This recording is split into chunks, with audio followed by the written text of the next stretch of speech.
हर रोज हमारे फ़ोन पर या हमारे किसी भी इंटरनेट डिवाइस पर कोई लिंक, कोई नया मैसेज, कोई नया फ्रॉड और इन सब के पीछे शातिर साइबर दिमाग। नमस्कार, मैं हूं आलोक वर्मा और मेरे साथ आज दिल्ली पुलिस के साइबर सेल के joint CP IPS Rajnish Gupta ji मौजूद हैं, जो हर रोज चालाक ठगों का पीछा ही नहीं करते बल्कि करोड़ों रुपए की ठगी को रोकते भी हैं। तो ये वीडियो आपके लिए बहुत ही अहम है। इसे अंत तक जरूर देखिएगा, इस चैनल को सब्सक्राइब कीजिएगा और वीडियो को अपने दोस्तों के बीच जरूर शेयर कीजिएगा ताकि वो भी ऐसे शातिर ठगों से सावधान रह सकें, जानकारी पा सकें। सर, बहुत बहुत स्वागत है आपका। Thank you. सर, दिल्ली में साइबर क्राइम के ट्रेंड्स कैसे बदल रहे हैं? देखिए, सबसे पहले तो साइबर क्राइम जो होते थे, जैसे आपके मोबाइल पे या वेबसाइट पे आपने कहीं लिंक क्लिक कर दिया जिससे आपके क्रेडेंशियल्स चोरी कर लिए, या आपके फ़ोन के अंदर कोई इस तरह का मैलवेयर डाल दिया गया, जैसे ईमेल आया उसके ऊपर आपने लिंक क्लिक किया, उस तरह के क्राइम हो रहे थे। अभी ये देखने में आ रहा है कि जैसे इन्वेस्टमेंट में, शेयर्स का बाज़ार में लोग इन्वेस्टमेंट के रुचि रखते हैं, तो इन्वेस्टमेंट फ्रॉड्स बहुत हो रहे हैं। लोगों को प्रलोभन दिखाकर, लोगों को लालच दिखाकर ऐसे प्लेटफॉर्म्स पर ले जाया जाता है जो फर्जी, जो है ही नहीं, या डिजिटल अरेस्ट, जो आपके नाम से ये पार्सल आया है जिसमें ड्रग्स मिली हैं, या इस तरह से भरा कर एक फर्जी पुलिस बनकर उनको ये भरोसा दिलाया जाता है कि आप जो है सर्विलेंस में हैं, आप ऑब्जर्वेशन में हैं, आपका पैसा हम लोग एक सेफ़ अकाउंट में डालेंगे। वो सेफ़ नहीं है, वो चोर अपने पैसे को, आपके पैसे को अपने किसी अकाउंट में ले जा रहा है। तो इस तरह का जो फ्रॉड्स हैं वो बहुत ज़्यादा बढ़ रहा है। सर, आम आदमी के लिए सबसे बड़ा साइबर खतरा क्या है? देखिए, जितना डिजिटल फुटप्रिंट आजकल है, मोबाइल इटसेल्फ आपका बहुत सारा समय ले जाता है और बहुत सारी आपकी ट्रांजैक्शंस मोबाइल के ज़रिए हो रही हैं। व्हाट्सएप आप इतना यूज़ करते हैं, व्हाट्सएप भी हैक हो सकता है अगर आप सावधानी ना बरतें। सोशल मीडिया की प्रेजेंस में किसी के, जैसे फेसबुक हुआ या एक्स हुआ जिसको ट्विटर कहते थे, तो इतना ज़्यादा आपका प्रेजेंस है, तो उसमें सबसे कहीं भी आप सावधानी से चूकेंगे तो वो आपके लिए ख़तरा हो सकता है।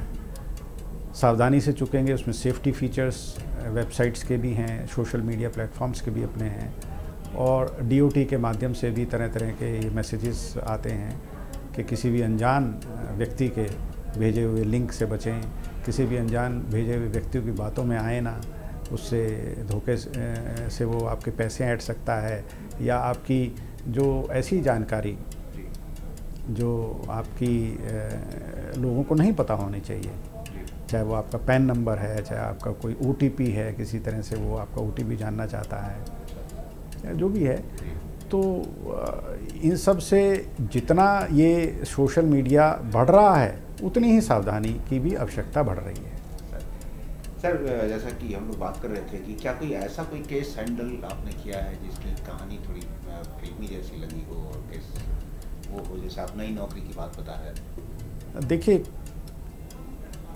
ऐसे बहुत सारे केसेस देखने में आए। जैसे इन्वेस्टमेंट फ्रॉड का एक नया तरीका जैसे पता लगा कि एक व्यक्ति जो दिल्ली में नई नई नौकरी ज्वाइन करता है, कुछ साल कहीं और शहर में काम किया, और नौकरी लगने के बाद नेचुरल है उसे शादी करनी है, तो वो डेटिंग ऐप पे किसी से दोस्ती करता है।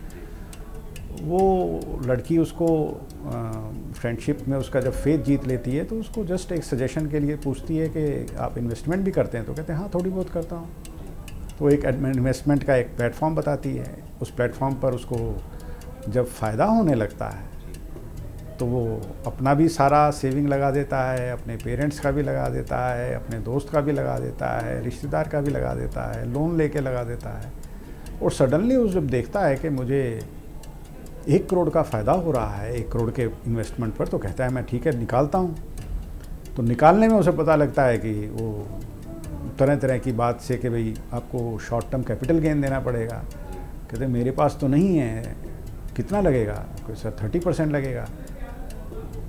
कहते मेरे पास इतना नहीं है। कहते कोई बात नहीं, आधा मैं देती हूँ, आधा तुम दो, इस पैसे को क्यों हम वेस्ट करें, ये तो हमारा पैसा है। और उस एवज में 15 लाख रुपए और उससे ले लेती है। हो सकता है वो लड़की भी ना हो, कोई और ही आदमी इम्पर्सोनेट कर रहा हो जो उसके साथ दोस्ती किया हुआ हो। और सडनली जब वो उसको कन्फ्रंट करता है कि मेरा पैसा मुझे वापस चाहिए, तो वो लड़की भी गायब, इन्वेस्टमेंट का जो प्लेटफॉर्म है वो भी गायब, और जिस भी ग्रुप में वो बात कर रहा था वो भी गायब। और सडनली वो रियलाइज़ करता है कि मैं अपने बैंक से जो पैसे निकाल के एक प्लेटफॉर्म पे लगा रहा था वो तो डिफरेंट खातों में जा रहे थे। और ऐसे इन्वेस्टमेंट फ्रॉड को जब हम देखते हैं, जब एक रूपरेखा देखते हैं, तो इतनी सोशल इंजीनियरिंग ट्रिक्स नज़र में आती हैं। हर केस यूनिक है। मैं समझता हूँ कि हर केस के अंदर कोई ना कोई इस तरह का जैसा वो व्यक्ति का प्रोफाइल है वो उसी तरह की बातें करते हैं। आपको थोड़ा बहुत ऑब्ज़र्व करते हैं और इस तरह की बातें करते हैं, आपको विश्वास हो जाता है कि ये व्यक्ति जो मुझे एडवाइस कर रहा है ये बिल्कुल ठीक कर रहा है, और उसे क्रॉस वेरीफाई नहीं करते। और उसी एवज में अपना बहुत सारा जीवन की पूंजी लोग गवा बैठते हैं। और सर, साइबर ठग लोगों को सबसे ज़्यादा किस तरीके से फांसते हैं? देखिए, अभी तो मैंने जैसे इस पहले केस के बारे में बताया, इन्वेस्टमेंट का लालच किसी भी तरीके से देके उसमें इन्वेस्टमेंट फ्रॉड करते हैं। और एक टेंडेंसी होती है व्यक्ति की कि वो जब प्रॉफिट देखता है किसी एक ऐप के अंदर या किसी एक माध्यम से, वो सारी अपनी जो इन्वेस्टमेंट की जो एवेन्यूज़ होते हैं उन सब से पैसा विड्रॉ करके एक जगह लगा देता है। दूसरा, डिजिटल फ्रॉड, जैसा कि नकली पुलिस बनकर या नकली जैसे बॉम्बे से फ़ोन आ रहा है कि साहब हम कस्टम से बोल रहे हैं और आपका नाम से पार्सल मिला, उसमें ड्रग्स हैं, या कोई भी इस तरह का कोई इलीगल ऐसी चीज़ देखकर वो आपको प्रलोभन, मतलब विश्वास दिला देते हैं कि भाई अब आप फंस गए और अब आपका अकाउंट सर्वेलेंस में जाने वाला है, अब आपका जो पैसा है वो हम एक सरकारी अकाउंट में ट्रांसफ़र करेंगे। ये सब भ्रांतियां फैलाकर वो आजकल लोग हालांकि जागरूक हो रहे हैं। माननीय प्रधानमंत्री जी ने भी अपने मन की बात में इस बात को कहा है कि ऐसे लोगों से सावधान रहें। ये पुलिस कभी भी इस तरह का जो ये प्रावधान नहीं है कहीं भी कि डिजिटल अरेस्ट जैसी कोई चीज़ हो जिसमें आपको सर्वेलेंस पे रखा जाए और कई कई दिन तक रखा जाए और जिसमें आप किसी से बात ना कर सकें, ऐसा कहीं नहीं है। फिर उन्होंने इसी बात में ये भी कहा कि डिजिटल सुरक्षा के 3 उपाय उन्होंने एक पंच लाइन दिया कि किसी भी ऐसे सूरत में रुको, सोचो और फिर एक्शन लो। और डिजिटल सुरक्षा का मतलब यही नहीं है कि खाली पैसे गंवाने वाली बात है। अपनी एक सोशल मीडिया के ऊपर अब कई लोग जैसे बहुत सारी ऐसी जानकारी दे देते हैं जो कोई दूसरा आदमी मिसयूज़ करता है, किसी दूसरे को ठगता है या आपको ब्लैकमेल भी करता है। तो वो डिजिटल सुरक्षा के अंतर्गत उन्होंने बहुत उसको वाइड टर्म के अंदर कवर करते हुए कहा कि कोई भी ऐसा फ्लैग, रेड फ्लैग आपके दिमाग में आता है कि कहीं ना कहीं आपको ऐसा अंदेशा होता है कि यार ये अनरियलिस्टिक है, या कोई भी ऐसी जो सुझाव है वो अनरियलिस्टिक है, कोई भी ऐसी इन्वेस्टमेंट है, रिटर्न्स जिसमें मार्केट से ज़्यादा आपको पैसा दे रहा है, या कोई भी ऐसा सोशल एक ट्रिक है कि वो जो कहता है कि भाई आप मशहूर हो जाएंगे। बहुत सारे लोग क्या करते हैं कि किसी को फॉलोअर्स को बढ़ाने के लिए ट्रैप में फंस जाते हैं, या किसी की तस्वीर बनाकर उसको शेयर करते हैं जिससे वो सोचता है कि मेरे फॉलोअर्स बढ़ जाएंगे। तो ये जो आउट ऑफ वे, मतलब नॉर्मल तरीके से तो जो आदमी फॉलो करता है उसको रेड फ्लैग तो होता है कि हाँ ये चीज़ अनरियलिस्टिक है, तो उससे बचना है। ऐसे ही जैसे पहले बहुत हो रहा है कि ईमेल में आया, वो ईमेल आ रहा है आपको कि पुलिस के विभाग से कि आपको समन आया है, अरे आप चेक तो करिए। तो अनरियलिस्टिक लग रहा है तो कई बार आप उसको ज़रा भी जैसे चेक बैक करेंगे पुलिस थाने जाके पूछेंगे कि ये समन रियल है नहीं है, या कोई व्हाट्सएप थ्रेटन आ रहा है कोई कि जिस पे कोई पुलिस अफसर ने अपनी फ़ोटो लगा के उसको धमकाने की कोशिश कर रहा है कि भाई ये ऐसे। और कई दफ़े तो आजकल क्या हो रहा है कि जैसे व्हाट्सएप हैक हो गया, व्हाट्सएप हैक करने में जो उसके कॉन्टैक्ट्स के अंदर लोग हैं उन्हीं को वो आदमी वो कहता है अरे यार ये आदमी कैसे पैसे मांग रहा है मुझसे, मतलब अजीब लगता है। पर 100 में से 2 आदमी भी अगर दे देते हैं तो वो लेकिन उसको ये जिसको भी देना है जो विक्टिम बन रहा है उसको ये समझना पड़ेगा कि अनरियलिस्टिक है, इसे मैं चेक बैक कर लूँ, तो रुको। तो उन्होंने जो बात कही और फिर सोचो, फिर एक्शन लो। तो ये एक बहुत वाइडर टर्म है और इससे ही मैं अपने इस माध्यम से मैं बताना चाहूँगा लोगों को कि दिमाग में ये बिठा लें कि जहाँ जहाँ पर भी चाहे कोई सॉलिसिटिंग कॉल्स जैसे स्पैम कॉल्स आती हैं या वहाँ पे कोई इस तरह की कॉल्स आई कि साहब आपका तो बिजली का मीटर कटने वाला है, आपको हम एक लिंक भेजेंगे उस पर आप अपना पेमेंट करिए या ये अपना ऑथेंटिकेशन करिए। आपका कोई भी इस तरह की बात कहता है जो कहीं ना कहीं आपको लगता है कि या तो जल्दबाजी में आपसे कोई काम कराना चाह रहा है या कोई आपको वेरिफिकेशन का टाइम नहीं दे रहा और आप सोचते हैं कि लाइफ इज़ सो फास्ट कि यार ठीक है मेरे पास इतना भी समय नहीं है और आप उसको तो उस समय की गरिमा को समझना है, उसको कहीं ना कहीं अपने को चेक बैक करके उसको क्रॉस वेरीफाई ज़रूर करना है। तो वही बात उन्होंने जो बात कही अलग तरीके से मैं उसको शब्दों में एक्सप्लेन कर रहा हूँ। रुकना है, stop, pause, make a pause in your life. मतलब जैसे अगर कोई बहुत ज़्यादा तेज़ फिल्म चल रही है तो उसको एक पॉज देना है और फिर सोचो whether it is a unrealistic thing or whether it is a trap, whether it is something which I should check, फिर एक्शन लो, जो भी आप एक्शन। सर क्या एआई और डीपफेक तकनीक से साइबर क्राइम बढ़ा है? देखिए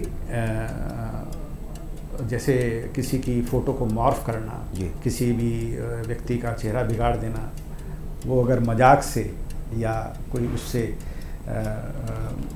अगर उसके अंदर उसको फिर ब्लैकमेल करने लगता है तो ये एक नया तरीका तो है। जैसे जैसे टेक्नोलॉजी है उसके अगर कुछ मिसयूज़ हैं तो वो हैं, पर चेक बैक्स भी हैं और पकड़े भी जाते हैं। तो अगर मैं वॉल्यूम कहूँ तो number of complaints in this regard और number of victims right now is more on the financial frauds types rather than the image maligning of somebody on celebrity हो या कोई और लोग हों, वो उतना ज़्यादा उनको शायद फ़ायदा उसमें नहीं लगता जितना फ़ायदा ये इन्वेस्टमेंट फ्रॉड में ये लोगों को बेवकूफ़ बना पा रहे हैं, लोगों की साइकोलॉजी से खेल के जी। चूँकि वो ही मानते हैं कि जैसे पहले होता था कि टेली कॉलिंग कर रहे हैं तो 10 में से 2 लोग जो है आपकी बात को मान लेंगे एज ए कस्टमर। तो ठीक इन्होंने ऐसे ही बना रखा है कि 10 लोगों को ट्रैप करने की कोशिश करेंगे इन्वेस्टमेंट फ्रॉड के अंदर कि हाँ हम इन्वेस्टमेंट सिखा रहे हैं आपको, हम लोग बता रहे हैं आपको, and then they will trap you into this. तो 10 में से 2 वहाँ बेवकूफ़ बनाना आसान है तो वो लोग वो ज़्यादा कर रहे हैं। बिल्कुल। सर सोशल मीडिया पर हमारी जानकारी कितनी सुरक्षित है? देखिए ये बहुत अच्छा सवाल किया है कि सोशल मीडिया पर कोई भी आपकी जानकारी लीक हो सकती है जी। मुझे एक केस याद आ रहा है, जैसे मैजिक ब्रिक्स पे उस व्यक्ति ने अपना प्रॉपर्टी डाला कि भाई ये प्रॉपर्टी जो है मेरे को रेंट पे देनी है। मैजिक ब्रिक्स एक सोशल मीडिया साइट है, अच्छी साइट है, अच्छा प्लेटफॉर्म देती है। तो उस पर एक व्यक्ति ने फ़ोन किया कि मैं ऐसे ऐसे आर्मी से बोल रहा हूँ। तो आर्मी वाले से तो व्यक्ति ये कहता है कि ये तो गलत हो ही नहीं सकता है। पर सामने वाला कहता है कि ठीक है आप मुझे बताइए। तो वो कहता है मुझे फ़ोटोज़ भेज दीजिए अपनी प्रॉपर्टी की जी। फ़ोटोज़ देखता है, फ़ोटो के बाद वो रिस्पॉन्ड करता है कि ठीक है मुझे पसंद है, मैं आपका इसको एडवांस देता हूँ। तो कहते हैं कितना एडवांस चाहिए? कि सर मेरे को आप 15 दिन का एडवांस दे दीजिए। 15 दिन का कितना एडवांस है? 20,000 रुपये। 1 महीने का 40,000 रुपये। कि नहीं सर मैं आपको 2 महीने का दे देता हूँ, 80,000 रुपये, मेरे आ नहीं पाऊँगा छुट्टी से। तो एक रेड फ्लैग उस लड़के के दिमाग में वही 80,000 रुपये क्यों? एक साथ कहा तो मैं 20,000 रुपये मांग रहा हूँ और ये तो रेड फ्लैग हुआ। उन्होंने कहा नहीं कोई बात नहीं, जब 80,000 रुपये आ रहा है ये हो सकता है आर्मी में है, नहीं आ पा रहा है, 2 महीने के लिए मेरा फ्लैट बुक करना चाहता है, मुझे कोई दिक्कत नहीं है। पर फिर भी देन ही कंटिन्यूड द कन्वर्सेशन। और उस कन्वर्सेशन में फिर व्हाट्सएप पे कॉल थी, व्हाट्सएप पे कॉल पे उसने कहा ठीक है सर आप अपने अकाउंट डिटेल में, तो उसने अकाउंट डिटेल्स भेज दिए, अपना अकाउंट नंबर RTGS और वो IFSC कोड भेज दिया, बैंक का नाम भेज दिया और अकाउंट नंबर भेज दिया कि इस नंबर भेज दीजिए। कि सर नहीं आप UPI कोड UPI नंबर बता दीजिए। कि नहीं यार मैं UPI नहीं यूज़ करता हूँ। कि नहीं सर आपके नाम पे तो UPI हैं, 3 UPI हैं। वो आर्मी मैन बोलता है, आर्मी मैन बोलता है जो कहते हैं UPI आपके नाम दिख रहे हैं सर आप करिए ना। कि तो उसने कहा he was I mean the person was reluctant. Second red flag. फिर तीसरा भी उसको लगा तो तीसरा है कि अच्छा नहीं सर वो कन्विंस करने की कोशिश करता है, बात लंबी कर रहा है, व्हाट्सएप कॉल को लंबा कर रहा है जी कि मैं सर अब आपको एक भेजूंगा ट्रांजैक्शन है, आप एक बार करके ओके करिएगा, मैं दूसरी भेज दूंगा जस्ट टू वेरीफाई कि UPI आपका ठीक मैं कर रहा हूँ नहीं कर रहा हूँ। सेकंड रेड फ्लैग हुआ कि UPI से भेजना है। तो जब उसने कहा कि 1 रुपया भेज दूंगा और फिर उसने कहा दोबारा करेंगे, तो देन ही कट द फोन और चेक करवाया कि वो नंबर जो है वो जो आर्मी वाला ये कह रहा था कि मैं जम्मू से बोल रहा हूँ, वो तो कहीं राजस्थान में कहीं से बोल रहा था और बच गया। यानी सबके लिए संभव नहीं है, सबके लिए संभव नहीं है, पर रेड फ्लैग आते हैं। 20,000 की बजाय वो 80,000 रुपये दे रहा है, पहला रेड फ्लैग। दूसरा इंसिस्ट कर रहा है, RTGS नहीं कर रहा है पैसे या NEFT नहीं कर रहा है, वो कह रहा है मैं UPI से भेजूंगा। मेरे सेकंड रेड फ्लैग है। उतने पर आप संभाल उतने पर संभल गए तो ये देखना बड़ा जरूरी है कि अनरियलिस्टिक है। बिल्कुल आपने जो कहा। और मैं जहाँ से शुरू किया कि सोशल मीडिया साइट्स कितनी सेफ हैं, यानी मैजिक ब्रिक्स पे आपने अपनी इंफॉर्मेशन डाली और मोबाइल नंबर डाला, कहीं ना कहीं वो आपकी रिक्वायरमेंट को तो पहचान रहा है। हाँ। तो मुझे लगता है कि जो हमारा जो ट्रेडिशनल सिस्टम था, किसी भी एक सेफ जगह पर जाके हम अपनी जैसे अगर किराए का अगर कोई चीज़ को करना चाहते हैं तो किसी आदमी के पास जाके, किसी रिलायबल आदमी के पास जाते हैं। तो जहाँ सोशल मीडिया ने आपको कनेक्ट करने की कोशिश की है, लार्जर एवेन्यूज़ देने की कोशिश की है, वहाँ पर आपको वल्नरेबल भी बनाया है। सर कुछ लोग कहते हैं कि आम आदमी की शिकायत पर साइबर सेल जल्दी कार्रवाई नहीं करता। देखिए मैं इससे सहमत नहीं हूँ। पहली बात, एक तो जानकारी का अभाव बहुत ज़्यादा है जी। जानकारी का अभाव में ये DOT की एक काला ट्यून लगी हुई है कि कभी भी आप अगर फाइनेंशियल फ्रॉड जो साइबर फ्रॉड का शिकार होते हैं तो 1930 पर कॉल करें। मैं ये बताना चाहूँगा कि 1930 एक हेल्पलाइन है जो टोल फ्री है और ऑल ओवर इंडिया फ्री है, ऑल ओवर इंडिया काम करती है। दिल्ली में भी 24/7 काम करती है। और लेकिन इसको फ़ायदा कैसे लेना है, इसके अंदर पहली बात तो आप किसी भी साइबर थाने जा सकते हैं, किसी भी दिल्ली पुलिस के थाने जा सकते हैं, जहाँ पर आपको एक वो बताने के लिए तैयार है कि हाँ आप ये चीज़ें दीजिए तो आपकी कंप्लेंट हो जाएगी। बहुत सी दफ़े 1930 पे जब कॉल करते हैं तो बहुत वो कहता है कि सर आप अपना ट्रांजैक्शन नंबर बताइए, ट्रांजैक्शन का बैंक का अकाउंट बताइए। तो लोग, अगर मैं एक स्लाइड दिखाना चाहूँगा, लोग अगर ये 4 चीज़ें नोट कर लें, देखिए उनको विक्टिम अपना अकाउंट नंबर तो पता ही होता है कि जिस बैंक से पैसे गए या जिस UPI से आपने पेमेंट की वो तो पता ही है। दूसरा UTR, unique transaction reference number, जिसमें आपका ट्रांजैक्शन आइडेंटिफाई हो सके और वो आपके SMS में भी आता है, जो मोबाइल पे SMS आता है जो भी ट्रांजैक्शन आप करते हैं, नहीं तो बैंक की स्टेटमेंट में होता है, या जब आप उस ट्रांजैक्शन को एक्चुअल कर रहे हैं तो वो स्क्रीनशॉट जब आप लेते हैं तो उसमें भी होता है। तीसरा है चीटेड अमाउंट। चीटेड अमाउंट में मैं यहाँ कहना चाहूँगा, कई बार लोगों के कई बार टुकड़ों में पैसे जाते हैं, जैसे कई बार 1 लाख गया, 2 लाख गया, 4 लाख गया, तो लोग कंबाइन कर देते हैं 4 और 2 6 और 1 7 लाख रुपए गए। नहीं, 3 एंट्रीज अलग अलग आपको नोट करनी चाहिए, क्योंकि हर एक का ट्रांजैक्शन नंबर अलग है, हर एक का UTR नंबर अलग है। और चौथी चीज़ डेट और टाइम। इन 4 चीज़ों का जब आप चार्ट बनाकर कॉल करते हैं तो समय बचता है, और समय बचता है तो पैसा रुकता है। इसके लिए भी मैं थोड़ा सा बताना चाहूँगा कि बहुत से दफ़े हमने देखा है कि बहुत सारे लोग नंबर्स की जब बताते हैं फ़ोन के ऊपर तो कहीं ना कहीं कोई डिजिट मिस हो जाती है, ऑपरेटर गलती कर देता है या तो इसलिए मेरा सुझाव है कि आप साइबर थाने जाएं, या दिल्ली के अंदर इसी माध्यम से मैं बताना चाहूँगा 15 ज़िले हैं, हर ज़िले में एक साइबर थाना है। और नॉर्मल थाने को भी प्रावधान है, उसके पास भी ये फैसिलिटी है कि वो अपने कंप्यूटर से, जो उसके पास अवेलेबल है, ड्यूटी अफसर के पास है कंप्यूटर, उससे वो यूज़र आईडी पासवर्ड उसे दिए गए हैं जो 1930 के कॉल ऑपरेटर पर हैं, वहाँ पे जो हेल्पलाइन सेंटर पे है, वहाँ पर किसी भी जगह जाके जब आप फ्रंट में सामने आमने बैठकर अपनी डिटेल्स दिखाते हैं तो गलती होने की चांसेस कम होते हैं। पर कई बार ऑड आवर्स हैं, इंटरफेस नहीं है, आपको तुरंत कराना है, तो 1930 24/7 जैसे मैंने कहा काम करता है।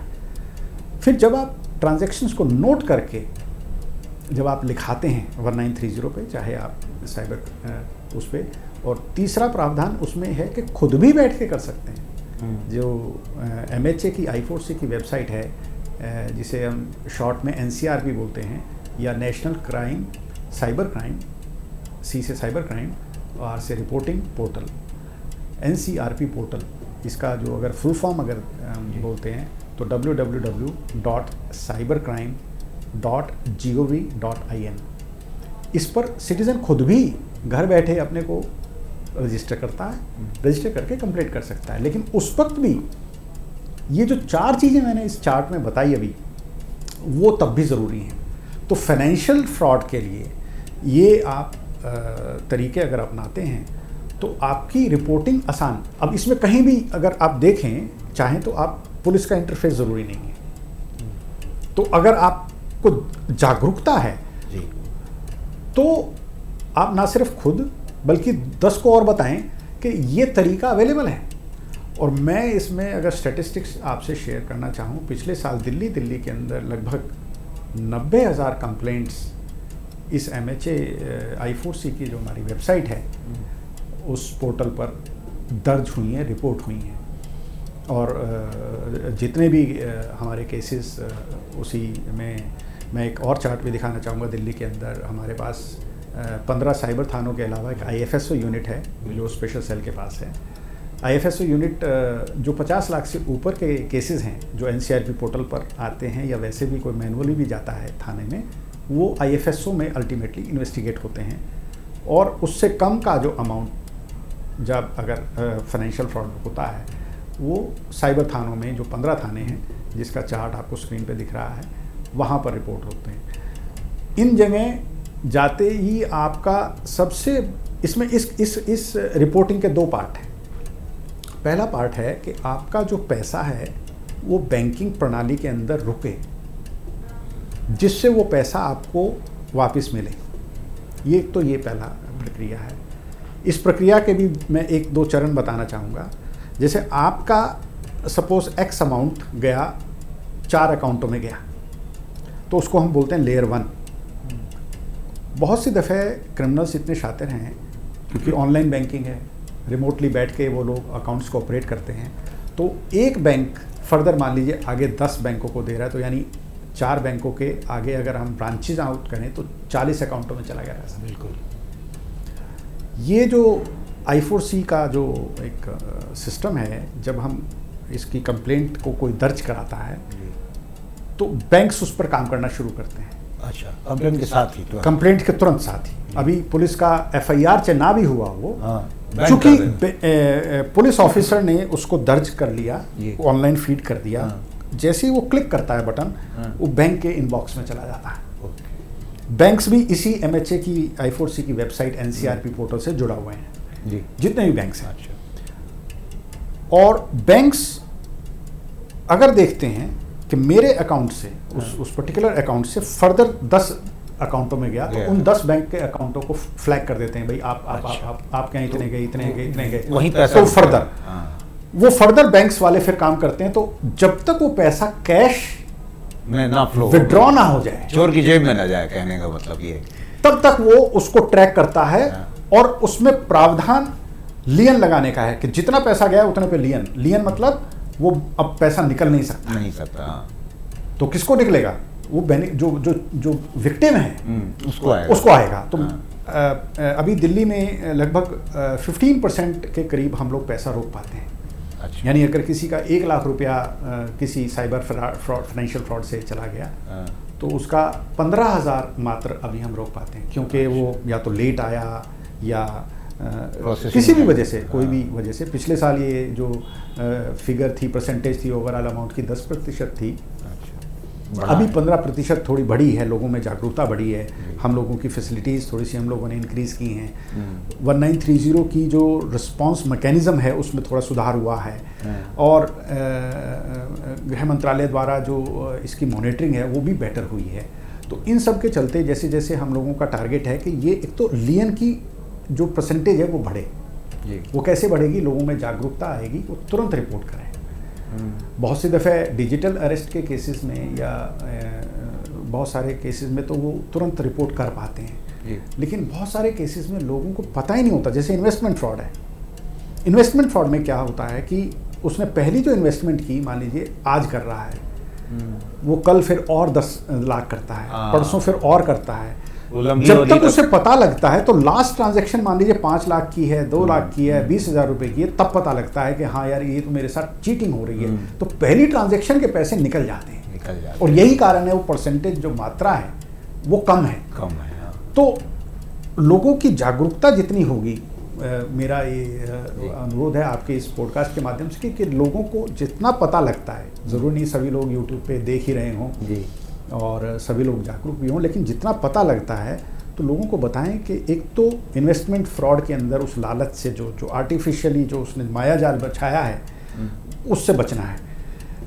और दूसरा, अगर किसी भी वजह से आपका पैसा फाइनेंशियल फ्रॉड होता है, जिसकी संख्या मैंने जैसे बताई 99,000, मतलब और ये बढ़ रही है क्योंकि वॉल्यूम बढ़ रहा है, लोगों की जैसे डिजिटल फुटप्रिंट्स जैसे जैसे बढ़ रहे हैं, वैसे वैसे लोगों का जो पैसा है वो साइफन ऑफ करने में कमी नहीं आ रही। मैं ये भी नहीं कहूँगा कि बढ़ रहा है, तो जितना लास्ट ईयर देख रहे थे उतना ही इस साल 4 महीने में मैं देख रहा हूँ हो रहा है, वो कमी नहीं आ रही है।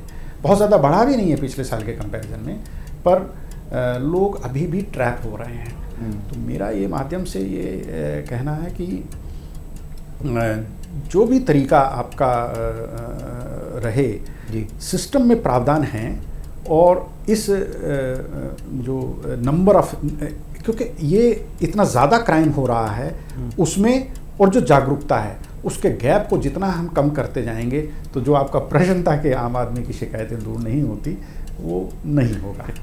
सर इसी में मैं एक सब क्वेश्चन में कर रहा हूँ कि 1930 आपने बताया NCRP जो है, उस पर देश में आप कहीं से भी शिकायत कर सकते हैं, जुरिडिक्शन का कोई प्रॉब्लम नहीं है।